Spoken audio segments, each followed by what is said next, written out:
안녕하세요. 반갑습니다. 비트코인 뉴스 팡입니다. 2019년 4월 10일 수요일자 기사 정리해 보도록 하겠습니다. 여러분들 도움이 되신다면 좋아요, 구독, 댓글 부탁드리고요.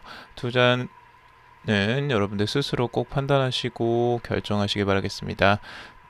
투자에 관련된 내용들은 참고사항일 뿐이니 참고만 해주시길 바라겠습니다. 자, 우선은 첫 번째 소식 전해드릴게요. 억만장者벤처 투자자 팀 드레이퍼가 비트코인 2022년 말까지 25만 달러 될 것이다 라고 이야기를 했습니다. 이 팀 드레이퍼는 지금 억만장者벤처 캐피털 투자자로 이제 알려져 있고요. 비트코인의 강세론자로 항상 이름을 날렸던 분입니다. 지금 최근에도 계속 이렇게 이제 방송이나 매체에 출연을 해서 전체적으로 지금 이제 CCN에 나와서 이야기를 한 건데요. 보니까 25만 달러가 될 것이라는 내용들은 이미 예전부터 이제 이야기가 나왔던 거예요. 근데 그때는 뭐 터무니없다, 뭐 말도 안 된다, 막 이런 말들을 많이 했었죠, 실제로. 25만 달러면 지금 몇 배입니까? 거의 뭐 상상도 안 되는 금액인데요. 이게 어떻게 해서 이렇게 나오느냐, 뭐 이런, 지금 하나로 한번 따지자면 뭐 2억이 넘죠? 2억이 넘을 거예요. 2억이 넘을 텐데, 이 금액을 지금 상상하면 너무 말도 안 되는 금액이에요. 그쵸? 하지만 비트코인이 원래 과거에 10년 전에를 보자면 지금의 가격도 말도 안 되는 가격이 맞습니다. 그래서 이제 이렇게 과감하게 또 전망을 하는 거죠. 그런 기존의 가격 흐름에 대해서 보면서요.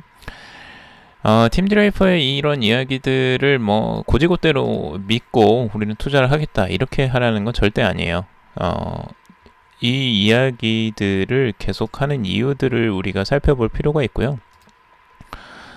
재미난 거는 요거 지금 여기서 이야기하는 게 당신이 비트코인 베어마켓이 언제 끝날 것인지에 대한 질문을 멈추면 베어마켓은 끝나고 모든 것이 상승하기 시작할 것이다 라고 이야기를 하고 있어요.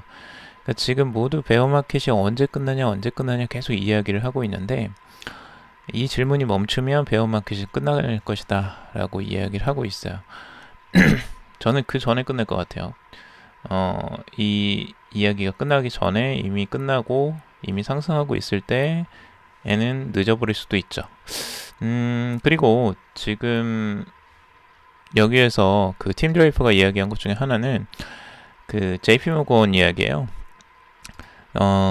JPM 코인이 이번에 JP모건 체이스에서 나왔죠. 근데 이 제이미 다이먼에 대해서 지금 비판을 했는데요.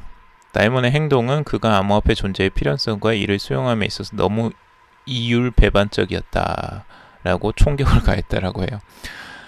이런 이야기를 왜 하냐면 제이미 다이먼이 예전에 비트코인은 스캠 사기다라고 말을 했었죠. 그리고 피해망상증이 생긴 후 그는 그것에 반대하는 모든 은행들을 정렬시켰다라고 이야기를 하고 있어요. 이 사람이죠. 근데 재미나게도 그는 스스로 코인을 만들었다. 그러니까 내 카드로는 신용카드로는 비트코인을 살 수 없다고 하더니 결국엔 자기 코인을 만든 거예요. 이건 정말 우스꽝스럽다라고 꼬집었다고 합니다. 재밌는 거죠. 정말 자신은 사기라고 해놓고 직접 코인을 만들었으니까요. 근데 팀 드레이퍼는 페이스북 코인에 대해서는 긍정적인 그러니까 평가를 조금 더 유리하게 했어요. 왜냐하면 페이스북은 엄청난 사용자 기반을 이제 가지고 있기 때문에 그거에 대해서 페이북코인에 유리할 것이다 라고 얘기를 하고 있는데 지금은 페이스북도 게임에 너무 늦었다라고 평가하기도 했습니다. 그래서 앞으로 지금 이제 비트코인이 뭐 2022년까지 25만 달러가 정말 될 것이냐 말 것이냐 이거 가지고 서로 싸우는 것보다는 정말 앞으로의 그 긍정적인 전망성을 보는 거죠. 그러니까 비트코인이 정말 사용자 유저들이 늘어나고 사용도가 높아질 것이냐, 요게 더 중요한 것 같아요. 뭐 25만 달러는 그냥 뭐 이분이 직접적으로 상식적으로 이야기를 하는 것 뿐이고요. 자, 두 번째 요것도 재밌는데요. 비트코인이 50주 이동평균선에서 대규모 저항을 예상을 하고 있습니다. 당분간 다지기를 지속 전망을 하고 있는데 여기 보면은 재미있어요. 이 조시 레이저라는 분이 기술적 분석을 한 건데요. 과거의 데이터를 지금 분석을 한 건데 50주 이동평균선을 기준으로 했습니다. 50주 이동평균선은 정말 긴 추세를 나타내는 건데 과거에 이 50주 이동평균선이 정확하게 저항선으로 작용했던 때를 그리고 있어요. 그때가 2015년에 가장 하단선이죠. 그때 정확하게 여기에서 저항을 맞고 떨어지는, 그리고 여기에서 수렴하는 과정들을 겪었죠. 그러니까 이것과 똑같은 패턴이 지금도 나오고 있다라고 주장을 하는 거예요. 이 조시 레이저는. 지금 이 딱 그래프 보세요. 2019년도고요. 이게 50주 이동평균선, 지금 이 상단입니다. 요 50주 이동평균선에 딱 걸리는 시점입니다. 지금 현재 5,500선 정도 되는데 이 선이 지금 딱 저항선으로 지금 작용할 가능성을 비추고 있어요. 그리고 똑같이 이때와 비슷하게 여기서 수렴하는 과정들을 겪을 것으로 지금 예측을 하고 있죠. 근데 재미난 거는 200주 이동평균선이 지지선 역할을 하고 있다는 겁니다. 이 바닥에서 지금 2015년도에도 똑같이 이렇게 바닥을 지지해주는 역할을 이때 했어요.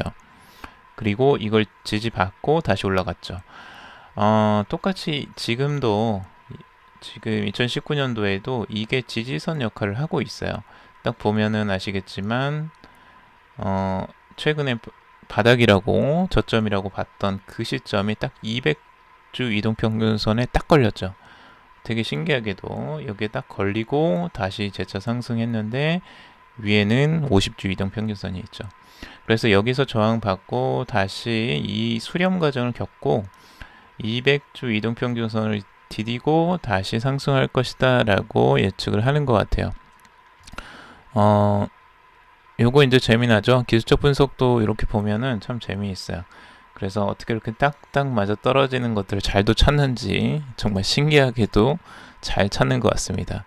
여러분들 이제 이런 것들은 그냥 참고사항일 뿐이에요. 이 기술적 분석이 무조건 다 맞아 떨어지는 건 아니지만 확률상 높을 것이다 라고 예측하는 거예요. 이런 트레이더나 지금 이 기술적 분석가들도 당연히 틀릴 수 있죠. 틀릴 수 있는데 확률상 과거에 이렇기 때문에 이럴 것이다.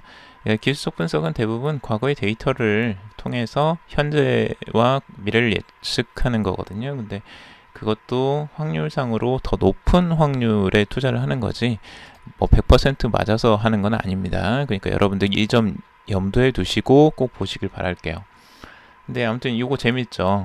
저도 보면서 참 이렇게 정확하게 또 이렇게 지지와 저항선을 딱 맞췄다 할 정도로 정확히 맞아 보입니다. 그래서 이게 50주 이동평균선에 정확히 걸릴지, 그리고 200주 이동평균선의 지지를 받을지, 다시 한번 지지를 받을지 여러분들 한번 지켜보시면 좋을 것 같습니다.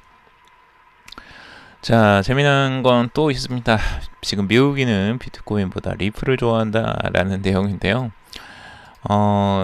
검색어 이제 분석 사이트 구글 트렌드에 따르면 지난해 미국 유저들이 비트코인 사는 법보다 리플 사는 법을 더 많이 검색을 했다라고 나타났다고 합니다. 이거 재미나죠? 이분 2018년도 구글에서 이제 how to로 이제 검색을 한 걸만을 비교한 건데요. 지금 how to buy 리플이 4위에 올라가 있어요. 그리고 how to buy 비트코인이 8위. 이거 재밌죠? 리플이 더 높아요. 검색 순위로서는. 그래서 어떻게 이제 비트코인 사는 법보다 리플이 사는 법이 어떻게 검색어가 더 높게 나왔다라는 부분을 통해서 미국인들은 비트코인보다 리플을 더 좋아하나? 라고 이렇게 이제 추측하는 거예요. 근데 이제 전 세계적으로 보면, 미국이 아닌 이제 전 세계 기준으로 보면 리플 구매에 대한 구글 검색보다는 여전히 세계 1위 암호화폐인 비트코인 구매 관련 검색량이 많다라고 합니다. 전체적으로 비트코인의 키워드 검색량이 1년 동안 리플보다 7배 이상 많이 이루어졌다고 해요. 전 세계적으로는. 근데 미국에서 이제 이 리플 구매하는 법, 비트코인 사는 법, 뭐 이런 걸로 해서는 리플이 더 많았다. 그만큼 리플이 또 관심이 많았기도 하고, 우리나라에서도 뭐 많죠. 리플에 대한 관심도가. 그만큼 뭐 이렇게 재미로 좀 봐주시면 좋을 것 같아요. 자, 그리고 중국 투자자, 비트코인 미래 낙관한다. 테더에 5% 웃돈을 주고 사고 있다라고 하는 건데요. 최근에 비트코인 가격이 상승하면서 중국에서 지금 이제 프리미엄을 주고 지금 사는 현상까지 나타나고 있는데요. 중국 투자자들은 이제 현재 OTC, 그러니까 이게 장외 거래입니다. 장외 거래를 하는 건데 일반 거래소에서 우리가 투자를 하는 게 아니고 그 거래소 이외에 외부에서 이제 그 통상적인 거래소 이외의 장외 거래를 말하는 거고요. 그때 스테이블 코인인 테더를 이용해서 시장 가격보다 5%더 높은 가격으로 구입을 한대요.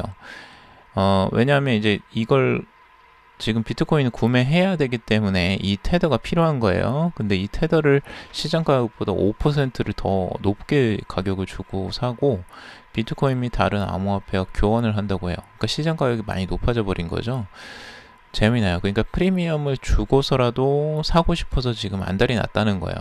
그리고 실제 최근 비트코인 가격이 급등하며 중국 투자자들의 비트코인 수요가 늘면서 1달러를 기존 가격 6.7위안보다 높은 7위안으로 쳐서 거래를 하고 있다라고 합니다.